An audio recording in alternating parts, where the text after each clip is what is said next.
Okay, let's go ahead and let's get started. I'd like to thank everyone for joining and participating in the Brand New Day HCC coding training. There's a few topics we'll talk about today.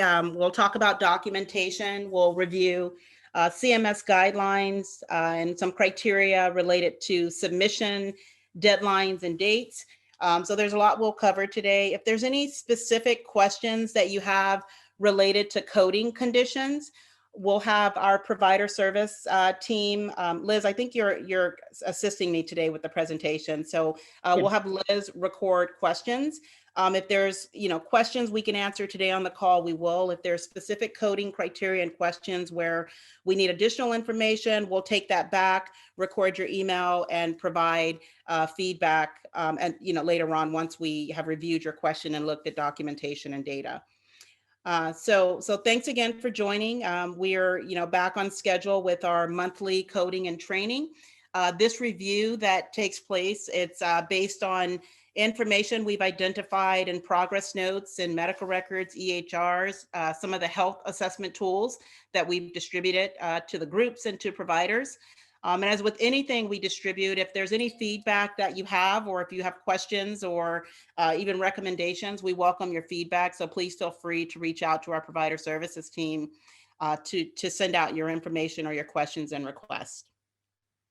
So let's get started. So I'm going to start today with just an introduction to discuss the submission timeline and dates for risk adjustments. So there's a lot of questions surrounding your deadlines, the dates, when capitation files are refreshed, and when reimbursement would be identified on those files.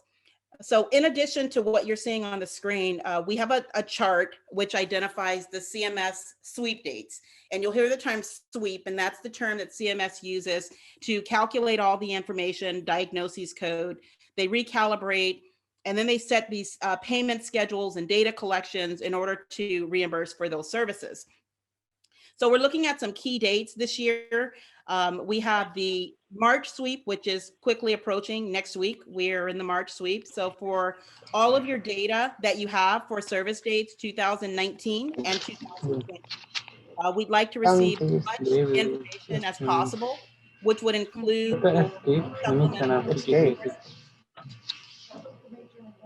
I'm sorry, Miranda, can you please put yourself on mute?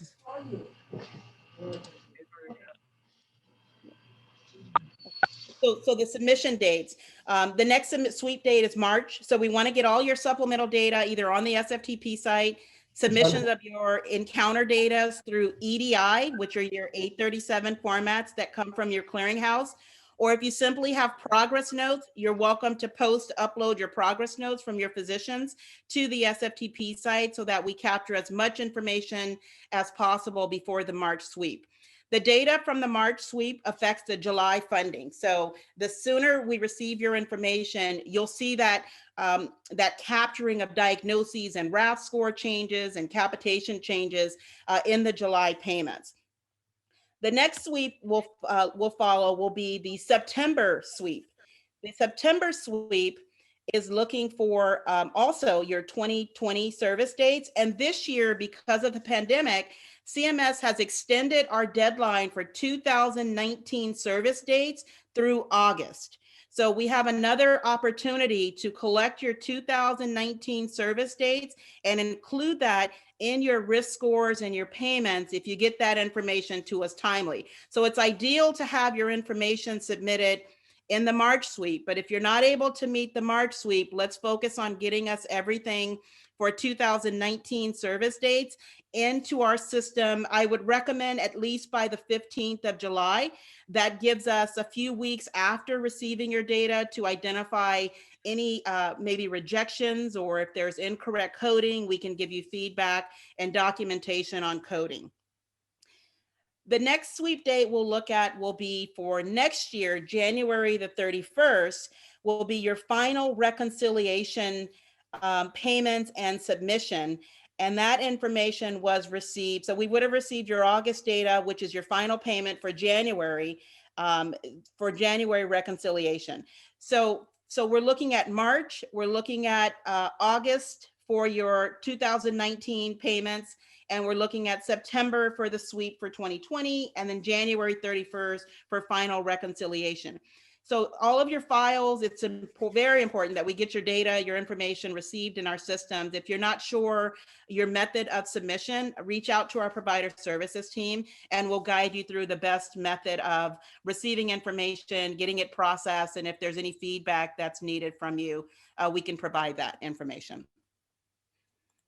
Okay, so let me jump over to the presentation. Give me just a moment. I'm going to switch gears here.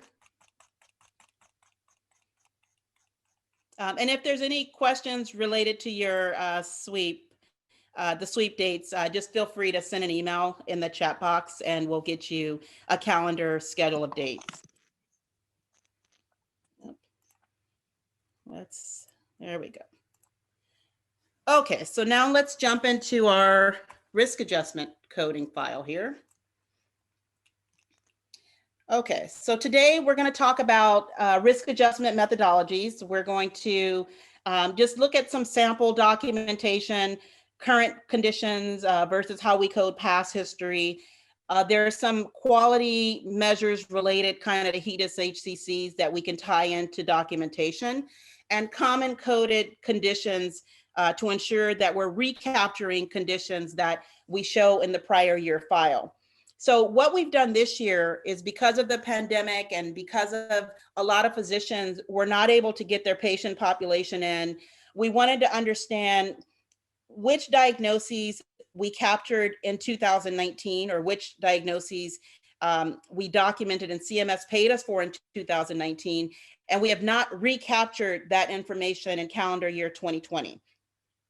So all of the eligible members that are in our system, there is a CMS file that we receive that tells us these are the conditions that we've captured that were paid on, and we're looking against the prior year to determine if those were recaptured.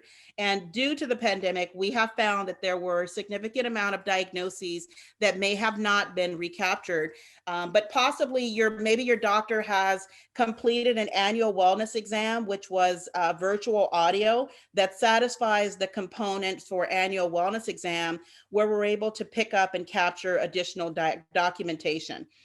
So let's look through the presentation. Let's look at some coding scenarios, documentation, and then it may be for your particular practice, reaching out to us, ensuring that you have a complete list of those members who are still showing outstanding diagnoses for the calendar year 19 and 20, and we're able to provide you with reports to assist us with capturing that documentation. So risk adjustment, and so we have a lot of new people to the call, so thank you for joining. And some of this may be basic, taking a step back, but we just want to make sure that everyone who's participating kind of understands some of the basics.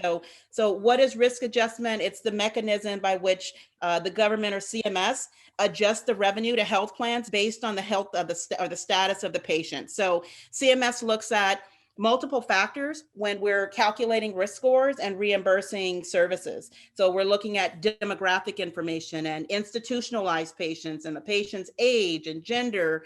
And on top of that, we're looking at the patient's health status. So how sick is the member? Does the member have chronic diseases? And with all these diagnoses, they are assigned an HCC code, which is a hierarchy condition category code. And each of those codes are assigned a weight. So the sicker the member, the higher the weight. And that weight gets calculated into a risk score or a RAF score. And of course, those RAF scores equate to dollars. So when we're talking about HCCs and risk scores, you're looking at it in terms, these are dollars that, one, they better help the patient outcomes because we're able to allocate funds to patient treatment. And so let's move on to the next slide so we can look at that. So the benefits of risk adjustment, of course, the funding, making sure we have proper funding based on patient's condition. There are incentives that are tied into making sure we properly capture and score patients' conditions. And some of those incentives would be tied to your annual wellness exam incentives that's provided by the plan. So your provider they can participate in our annual wellness exam plan, and that will incentivize additional revenue on top of your current either fee for service or capitation payments. Quality, so these diagnoses and data from your progress notes help with quality assessment.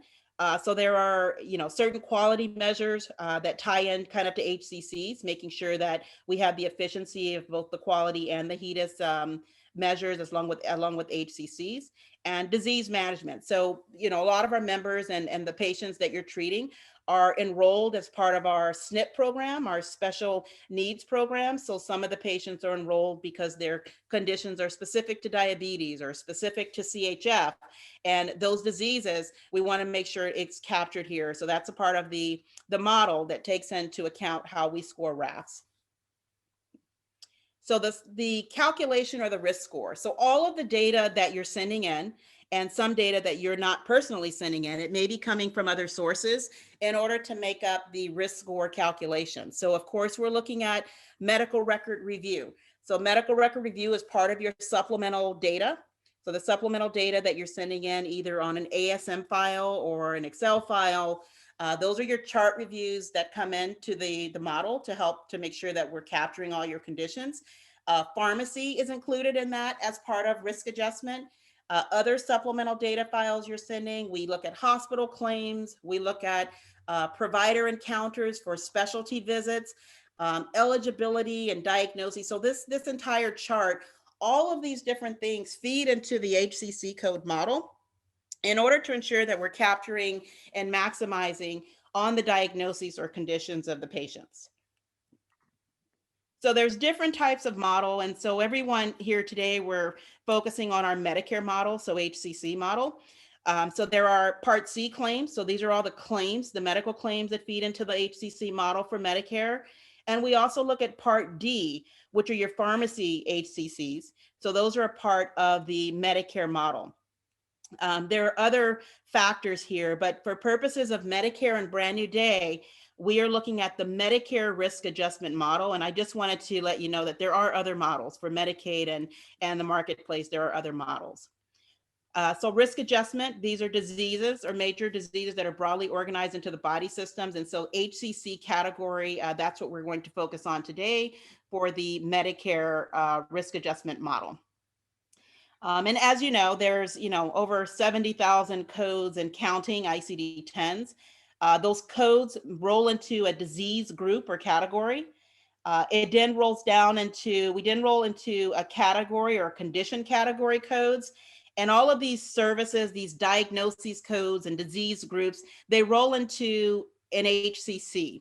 So CMS had a table. It's an HCC code model or a table where every diagnosis codes that get paid in the model will map to an HCC code. And so this is how we determine which diagnoses should be mapped to an HCC and which code gets validated as an HCC category code in the model. So there's a CMS chart used to map the ICD-10s to those HCC code categories. So we can identify the version of the HCC code category. We identify which of those ICD-10 codes are paid on the pharmacy model and which are paid on the medical or claims model. So acuity and specificity. So with the HCC code category and model, not all diagnoses codes, as you know, will map to an HCC.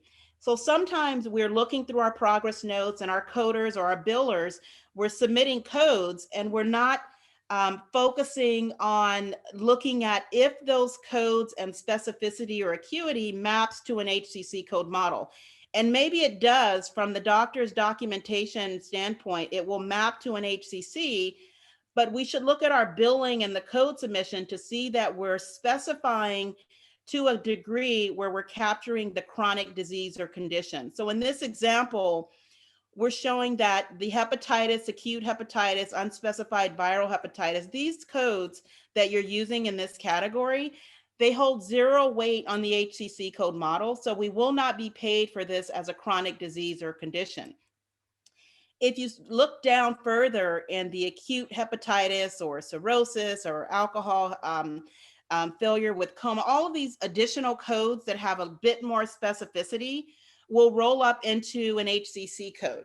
So when we're documenting and diagnosing, the specificity of the code that we're using, so billing up to the 4th or the 5th digit on the ICD-10, will give us the proper reimbursement on those codes when we're submitting specific codes and kind of staying away from unspecified where the doctor has provided documentation. That also stands true for additional examples, bronchitis, renal failure. You can see here that some of the codes have no HCC code weight when they are not specified. The specificity in the ICD-10, it's what's going to provide you with RAF scores and reimbursement on those services. So we want to be mindful in our EHRs where we're seeing unspecified conditions or code to make sure that we are able to code it out, 4th, 5th digit, and use specificity there. Obesity is a big one. We see this in medical records all the time where we're not getting the HCC because the documentation did not specify morbid. So this class here, we want to make sure that we're coding out the specificity. And if you're submitting your BMI, there are certain BMI codes, of course, that will roll into the HCC code model, but your documentation should definitely record morbid obesity when submitting those codes. We know last year there were changes to CKD. So CKD, they added stage 3 CKD as part of the model. So here you'll see 1 and 2 does not risk adjust, but 3 was recently added. So what we're doing internally for those members that had CKD stage 3 in a prior year where it did not risk adjust, I would recommend in your data systems or in your encounters or EHR, taking a look back at those members in prior year that had the diagnosis of CKD stage 3.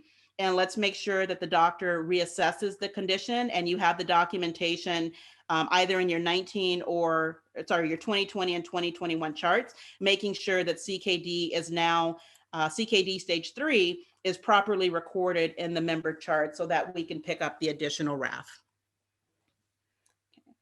So the physician role in the medical record. So as you know, because of the pandemic, temporarily we've been suspended of having to go through RADV audits. So, but that will soon change. So we want to ensure that all of the methods of documentation are accurate and that we have your information properly documented in the chart. So the physician's data on the claims, we want it to be accurate. We want to make sure things are well documented in the progress note and in the medical record. We talked about specificity, so demonstrating the level of complexity in your patient encounters. That's going to help your revenue in terms of maximizing what you'll be reimbursed on the HCC. So we want to be clear that we have the specificity needed to capture that information. Support the codes that's billed. So we're sending out health assessment tools and we're asking to have you validate certain diseases or conditions if a member is on a medication where we don't find a chronic disease, or if a member has a lab value where we believe that there's a chronic condition associated. So in addition to completing your health assessment tool or your HAT, that documentation should also be available in your progress notes. So either your progress note should be attached to your EHR or medical record system for documentation, or you should have the documentation that you've agreed to in your health assessment tools available in progress notes. And then of course, making sure we have a legible signature and credentials of the provider who's agreeing to diagnoses or treating patients. So where can we find all of these diagnoses codes? And they're essentially everywhere. They're in your PCP charts, they're in specialty charts, they're in hospital records.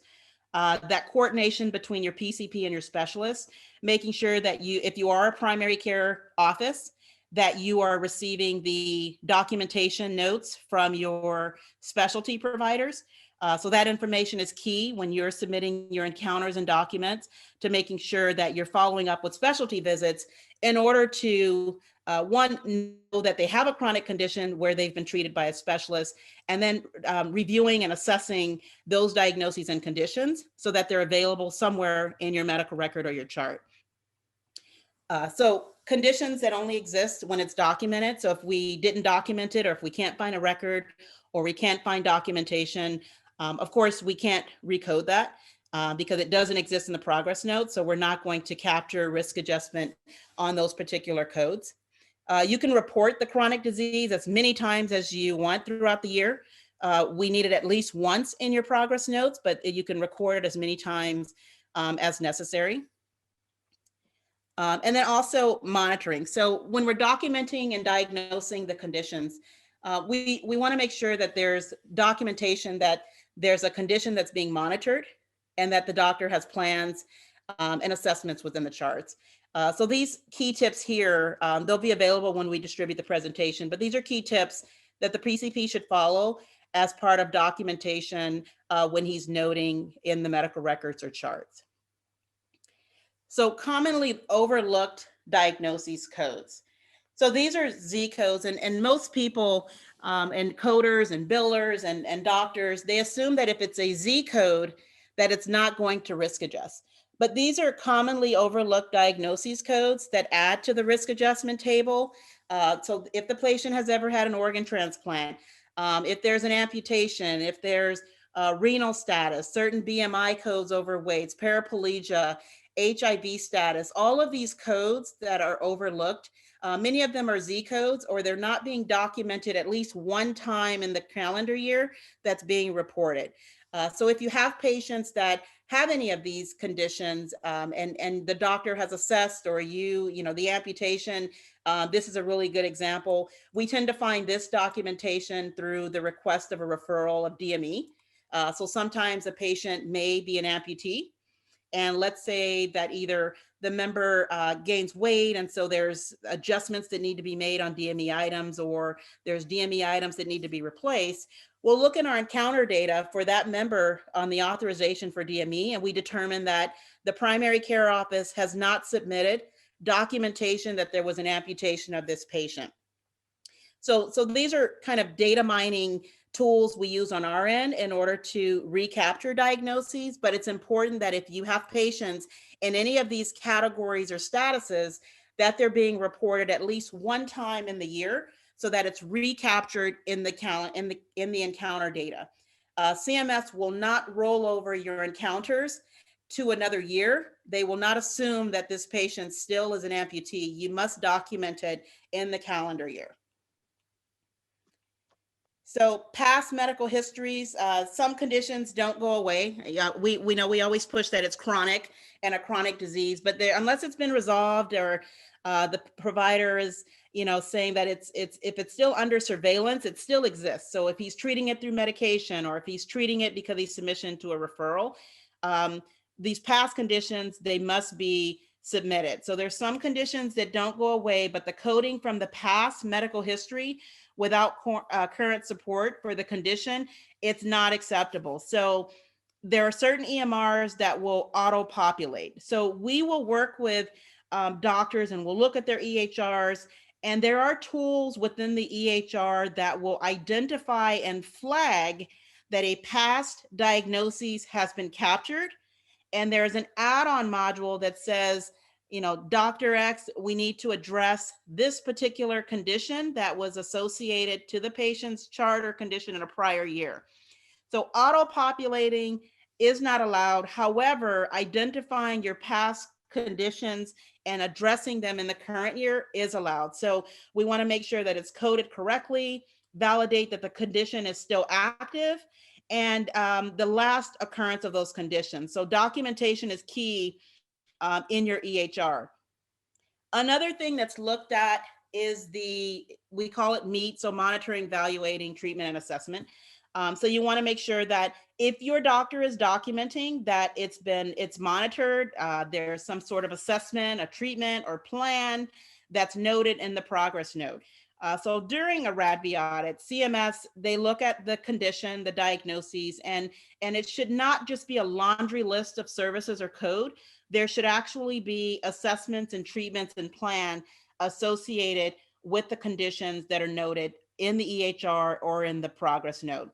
So here you'll see disease examples, so CHF, hyperlipidemia, diabetes type 2. And then this is documentation example, so that it's stable. If we're looking at CHF, the patient's on Lasix or an ACE inhibitor, or there's pain control. So you'll see examples of the type of documentation that should be associated with your condition or diagnosis. So it's not saying that you have to follow these, but these are really easy notes or documentation that the doctor could provide in his progress notes to show that there's some sort of treatment or assessment associated with the condition. So current versus history. So we know that there's documentation for a patient who has a current existing diagnosis or condition, and there's correct coding or documentation for those conditions. So you can see here samples of incorrect documentation that we'll see in charts versus correct documentation. So we get a lot of, HO for history of CHF med on Lasix. But this is a bit more information in your progress notes, just showing that the patient is compensated on CHF and that it's stable on Lasix. So we're looking for, correct documentation when noting your medical records. And some of this, we have doctors that have been practicing forever, and so they're used to certain type of documentation. But this is just to help you when you're in the middle of a RADV audit. And CMS is looking for documentation, we can show that the doctor has provided effort in documenting and providing the assessment and the condition, and that it's well noted in the progress note or medical record. So specificity, we talked about specificity. So here you'll see that we're talking, looking at COPD. So COPD with acute exacerbation versus just COPD in the notes. So here you'll see the correct documentation and information noted. And over here we have specificity. So with the 70,000 plus diagnoses codes, the reason for extending a lot of the diagnoses code is because it gave us specificity on the ICD-10. So with the many options we have in documenting and diagnosing and using those codes, in some practices, it could be a bit overwhelming. So, what I would recommend is those doctor's office that tend to use the same category set of codes is to maybe evaluate your codes, look at your unspecified codes and see where you can document the ICD-10 that best describes the patient's condition. I think here it's not as specific. And when you just document the COPD or heart failure, this is where you get into the unspecified documentation, and you're likely to lose the risk adjustment value on those codes because of the specificity. So as much as we can get the doctor's notation to better describe the condition of the patient, we can expand our ICD-10 coding in order to capture those diseases. So quality and risk. So we tend to combine certain measures related to our HEDIS stars, quality measures, and HCCs together so that we're better documenting on both the quality side as well as the HCC side. So for those that are documenting for HEDIS and STAR measures, and we're also looking at HCCs, there are sets of codes that are called Category 2 codes. The Category 2 codes are reporting codes. So you may see those codes ending in F or they end in T. These are codes that document through your administrative encounter data that tell us that you're screening for these conditions. So when you document an ICD-10 for BMI, you can pick up additional risk factors or risk adjustment by using the Z codes when a patient's BMI is over 39 with some other conditions or associated chronic diseases. But your BMI through ICD-10 will give you risk adjustment score. The other quality measures that we have here that we asked in your annual wellness visit is reporting your medication review, reporting if there's any vaccination screenings or other screening. All of these categories have a Category 2 or an associated reporting code that will help to capture data when you're submitting your electronic information to the plan. The more information you're providing through documentation of Category 2 CPT codes, it means that your data is reported through administrative process through an encounter, and we don't have to go out and chase your medical records because we've already captured your information through an encounter or a record.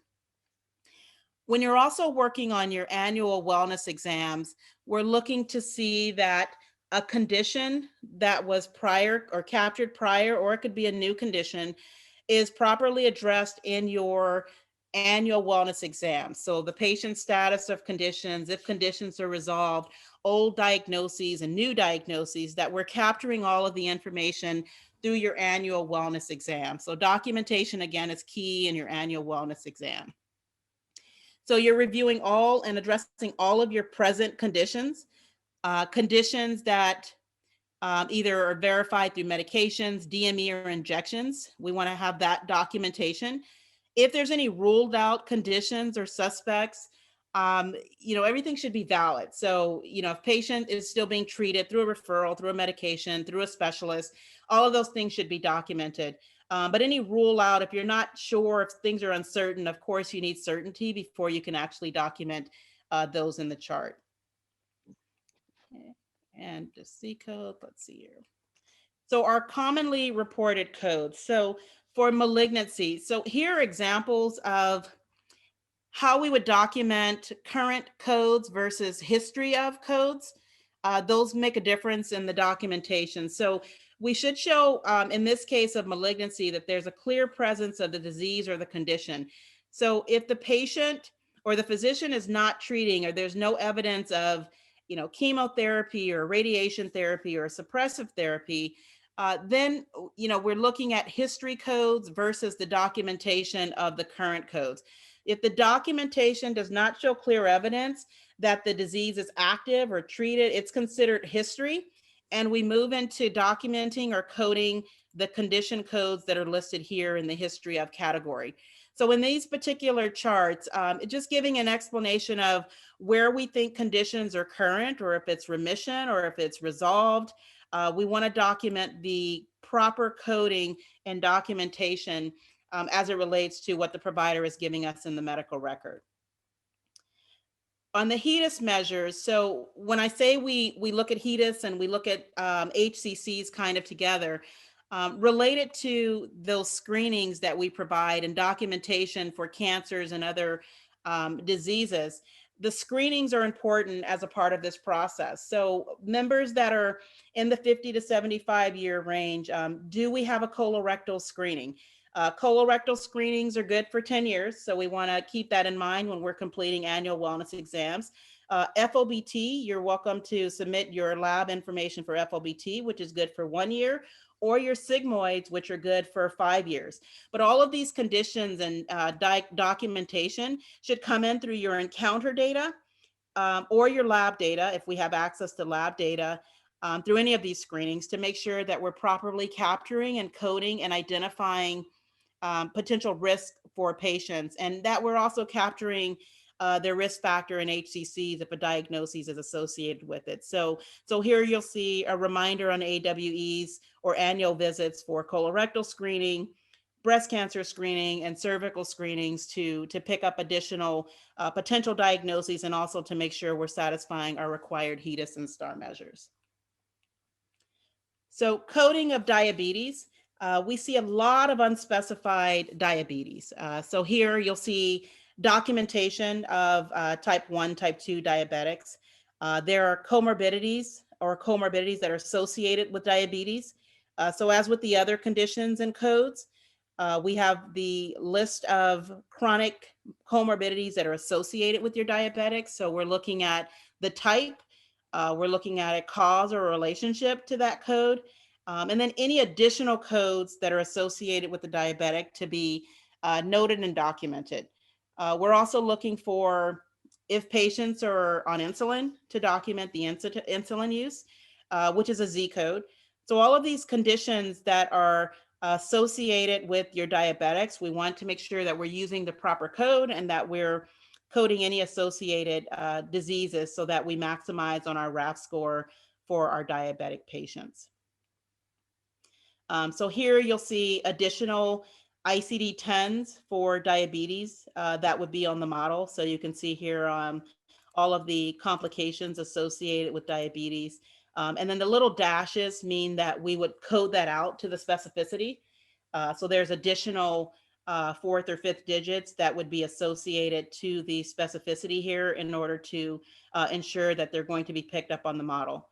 And then your Hey, Z code. hey, it's Dr. Mayer. Is it okay to ask a quick question? Sure. Thank you. The talk is excellent. When you say the model, I'm sorry, I don't know what does Oh, the model mean? yeah, I'm sorry, and thanks for asking. So when I say the model is the CMS chart. So there's a list of diagnoses codes that map to an HCC code. So the model would be those codes that are identified in ICD-10 that CMS says they're a part of the HCC risk adjustment model, and payment will be associated with those particular codes. And for anyone that's on the call that have never seen it or they don't have access to it, we'll be glad to post it so that it's available, and we'll provide you with the CMS link so that you have the model and you're familiar with what those codes are that will pay and that will risk adjust, which is So, also, all right, go ahead. I'm so sorry. So that's something we can log into and like search on? Absolutely. Yeah, you Oh, can do a search on it and okay. find on it. Yep, absolutely. Thank you much. Okay, no problem. Thank you. Okay, so hypertensive. So as with diabetes, here's your hypertension and CKD coding. So you can see here we're diagnosing hypertension. And then these are your stages. So we would include our stage for hypertensive to add on additional factors when we're being paid on risk adjustment. So your hypertension, and then here we're adding CKD. Now we're being paid on stage 3, 4, and 5. So documenting all stages would be important when you're submitting your diagnosis and coding. So don't stop at hypertension. Let's keep it going to the specificity on the chronic disease if it exists in the patient's chart.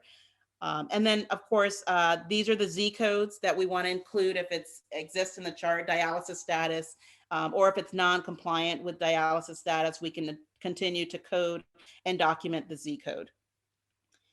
So these are other coding tips that are used. So if there's additional codes that you want to document to identify the environmental tobacco use, or if the patient has a history of or dependence of tobacco use, those are all codes that could be documented and included as a part of your EHR or your medical record submission.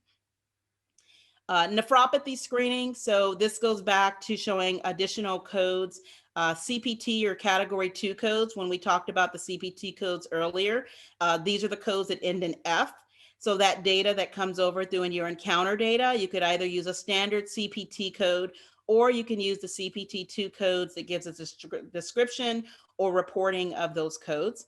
And here you'll see the staging for chronic diseases or conditions. So we're giving you the GFR ranges, the stage of your CKD, and the ICD-10 code used to document and submit through your encounter file. So here's a pretty good chart so that you can, when you have GFR, you look at the ranges, we're documenting stages, and you're appropriately coding the encodes for CKD stages. Depression, so we included this tool. So if there are patients in your offices or practice where you're coding depression, there's a range of major depressive disorders where the ICD-10 code is on the risk adjustment model or table, and there are also codes that are not on the risk adjustment model. So when you're coding depressive disorder versus major depressive disorder, just be mindful of the documentation and code that you're using to ensure that you're going to pick up the HCC code for those diagnoses. Asthma coding. So here you'll see a range of ICD-10 for asthma. So the documentation to specify the frequency, the severity, the exacerbation. So these are all factors that you want to use when determining specificity. If you need to add additional codes, here are a list of additional codes that would be added to your documentation of asthma. Some of the codes, they give you an add-on factor. Not all, but there are some. So there are certain conditions where when you're documenting an additional service or code in conjunction with another, it will increase your RAF score. So the more specific you are and the more codes that you're providing based on the patient's condition could potentially give you the add-on or additional factor when diagnoses or documenting the service.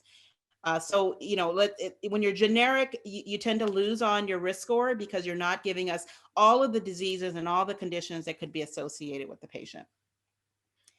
We talked about BMI and the value. So here you'll see the BMI codes. So these are the ICD-10 codes for the adult BMI. Documentation, the height, the weight, nutritional counseling. There's also category 2 codes out there to define nutritional counseling and other types of services that you'd like to include in your encounter. There are certain diseases that when your BMI is less than 39. So in some cases, if the patient has asthma or sleep apnea, we have another tool where we'll show that if a BMI is less than 40, but the patient has other associated conditions, hyperlipidemia, other conditions, that you are able to get credit on a morbid obesity diagnosis code. So we will also share that chart with you to look at BMI who's less than 40, but they have other associated conditions, and you can maximize on RAF. The flip side of that would be looking at those patients whose BMI is 19 or below. We're looking at protein calorie malnutrition as a diagnosis. So that tends to be missed. So these sometimes, if they're in your cancerous patients, then of course you're going to pick up the protein calorie, but there are additional factors if it's non-cancer related where a BMI is low that we should pick up protein calorie nutrition on the diagnoses and documentation. So it's not only BMI, we're also looking at the reverse on those patients who have a lower body weight or BMI. So with that, those are the topics that we'd like to cover today.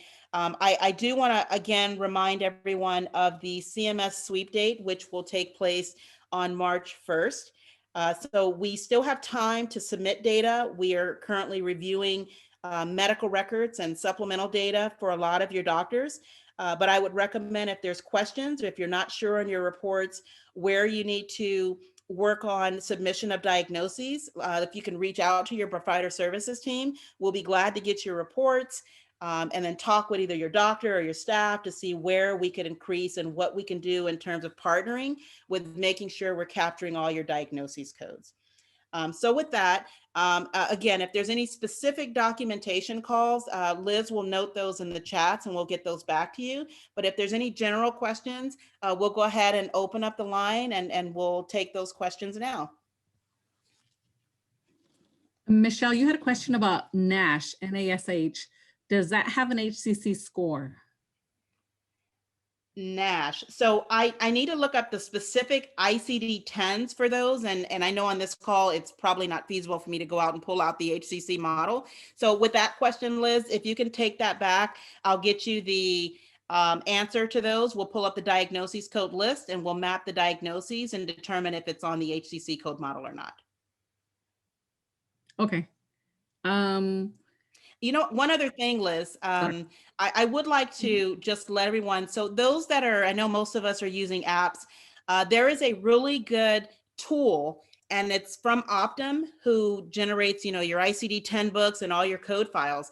There is an app that's generated from Optum. If you go into your iPhones, you can download the Optum app. And what the Optum app does is it gives you at your fingertips, you can enter an ICD-10 and it'll tell you if that code risk adjusts on the model and what version the code risk adjusts on. You can you can enter a description or you can enter an actual code and it'll return back which codes are on the model and which codes are not. So sometimes when a doctor's really busy and he doesn't have time to pull up these huge spreadsheets, it's a really good tool and a reference to use when you just want something quick and you can use your phone to determine where these codes are mapping. And which app is that? It's called Optum. So if you just go out, it's, let me give you a There's a description lot of different ones. Yes. You know what I'll do is I'll send that to provider services. So we will post the presentation. In addition to posting the presentation, I will give you the specific Optum app. And it's really useful. We've used it for years and it tends to be really useful when you're looking for codes. So Liz, can you note that as being an open item that I will send out the link for that? Definitely. Perfect. And then you also have, how do you identify an annual exam? DXZ00, G0439 or 9939X? I guess they want the code. Yeah, so for annual wellness exams, and let me just take that as a two-part question. Annual wellness exam, our goal, because we are not using it for purposes of reimbursing you fee for service for the exam, the reason we ask for your annual is because we want to capture all of the conditions early on in the year associated with the patient. So to answer your question, the codes we would bill would be a GO438 and a GO439 if it's a second annual assessment. However, we do have providers that submit a regular office visit code.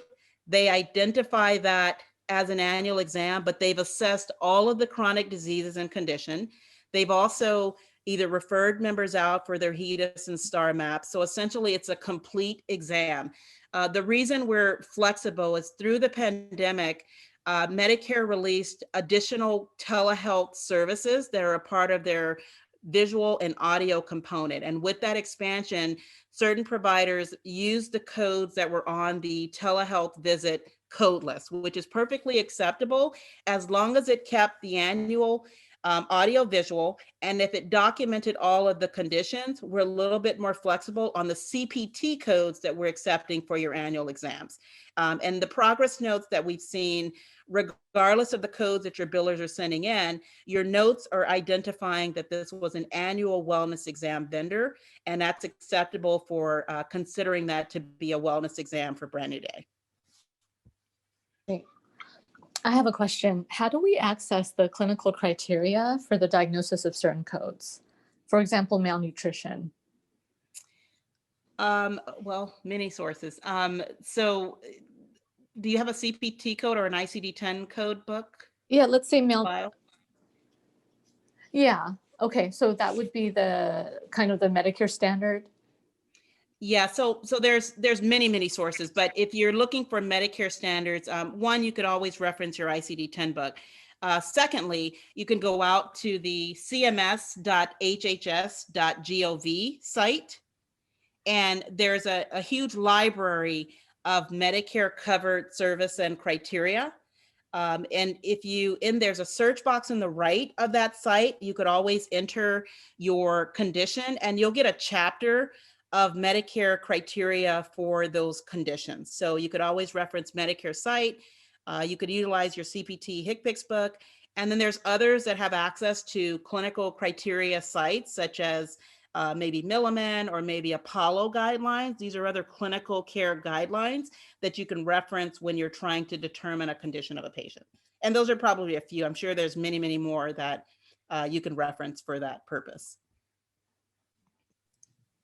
Okay, and FOBT does count for the year. Absolutely. FOBT will count for 1 calendar year. If a patient chooses FOBT, we just have to have an FOBT each year.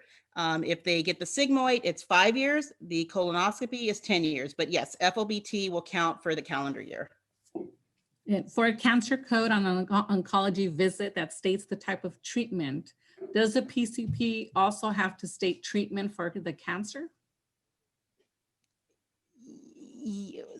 I'm going to say yes, but can I take that offline as well so that I can look into that and make sure I'm understanding the question? But based on what I understand, the answer is yes.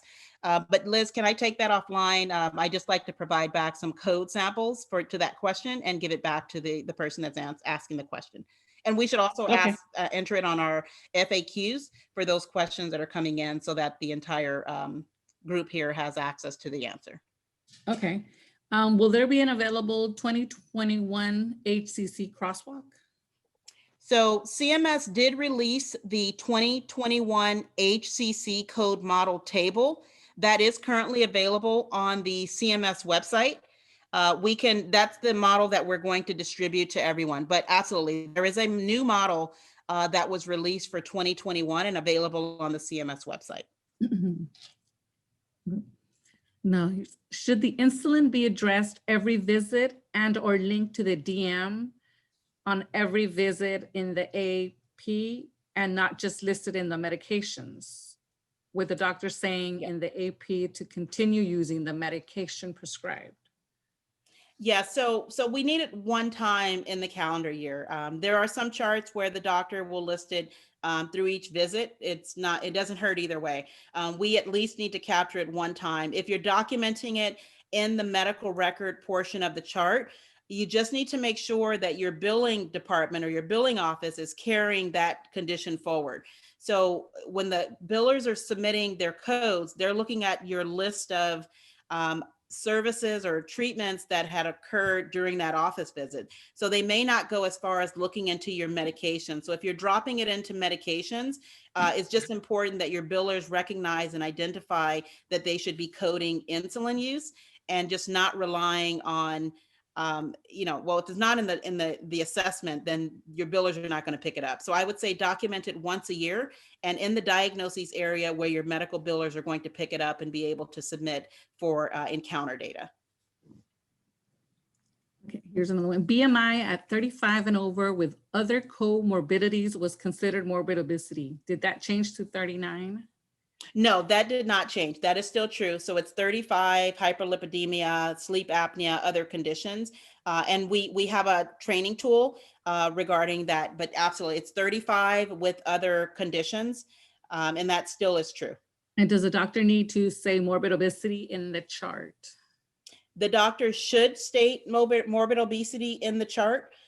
So any condition, so if you're using that association to determine morbid obesity, the doctor should also document that in the medical record chart. In terms of coding, so we'll still pick up, so there's those associated codes again, right? So we're looking at sleep apnea, we're looking at hyperlipidemia, and then we're saying patient has a BMI of 35. There still needs to be that connection or documentation that the doctor needs to clearly state that patient has morbid obesity as a result of those two factors. So documentation is key, and in an audit, you'll need to show that evidence. So yes, the doctor should provide that information. They're asking you if the app that you talked about include RAF score. The app does not include RAF score. And the reason is, the RAF score calculation can be complicated. It's looking at age, it's looking at institutionalized, it's looking at patient demographic, patient health status. So all that information can be complex. And so it is not available in the app. However, there are charts on CMS website, cms.hhs.gov, and it will give you a table of what the current weight is for each of the HCC codes. And then there's a kind of free calculator table. So if you want to calculate it yourself based on what you know from eligibility, you can calculate them yourself. It's just an estimate. So it's not your actual RAF score of the patient. If you have access to your eligibility or capitation files, keep in mind that the patient's factors are either in your eligibility and cap file. So there's other resources where you can get that information. So reach out to your provider services team. And if you're not sure what your patient's current RAF scores are, we can provide you with that information. They're asking what CPT code can they use for phone consults for Medicare? So there is a telemedicine list of CPT codes that are available. I can provide the link, but there's a list. So if you're used to going to the CMS website, cms.hhs.gov, right on the homepage, you'll see where there's a banner that says CARES Act. If you select that, those are all of the updates related to telehealth and telemedicine codes are allowed to be submitted. And there's an Excel file right in that page that says telehealth CPT codes. So we'll provide you with the link, but there are CPT codes that you can bill for your telephone calls.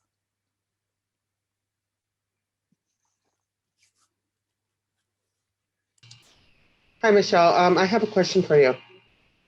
If I have a patient that came in June for a AHA, an annual health exam, how soon can she have another one the next year? Can it be in January or February? Does it have to wait till June? Yeah, so we are a little bit different. We're not following the CMS criteria as it relates to annual wellness exam. We want your annual wellness exam at least one time in the calendar year. So if your patient had it last year in June, you do not have to wait to call that patient in for their 2021 assessment. You can call them in right away. And we are kind of incentivizing providers to get their assessments in before July. So the sooner you're able to complete their annual wellness exam, the sooner we're able to submit their diagnoses codes to CMS. And that helps us all in terms of getting the diagnoses in earlier. And it also helps us in terms of capturing HEDIS star measures and quality measures to make sure that if there's any outcome measures that we need to go back and maybe run a new A1C, or we need to put patients on medications for chronic diseases or conditions, we can do it early in the year so that we're compliant and we're not all at a rush at the end of the year. So the Brand New Day guideline is you do not have to wait for a full calendar year until you complete a new assessment. My next question is, because I do the HA and this patient had an annual, went to the optometrist in June, he wouldn't be eligible till next year, June. And since I'm doing the HA in January, my HEDIS stars won't be completed unless he has the optometrist. Am I correct? That is correct. So there are some elements of the exam. So your PCP visits, you're referring to all of your send out, your mammograms and your eye exams and some of your other tests. So some of those things will be staggered out, but keep in mind the data we'll get from your eye exam will come from your specialist. So we'll get that data through a claim, because your optometrist and your specialist, they need to be paid. So they're going to submit those claims in, and that information will automatically come in through encounter data. So as a PCP, I would focus on one, making sure that you address all your chronic conditions, referring your patients out to the necessary specialists in order to meet your quality measures, getting them scheduled for lab tests so that if there are diabetics, you have microalbumin and A1C covered. So we understand that you may not have all of the components of the AWE complete. However, you're following the necessary steps to get them referred out to the correct providers.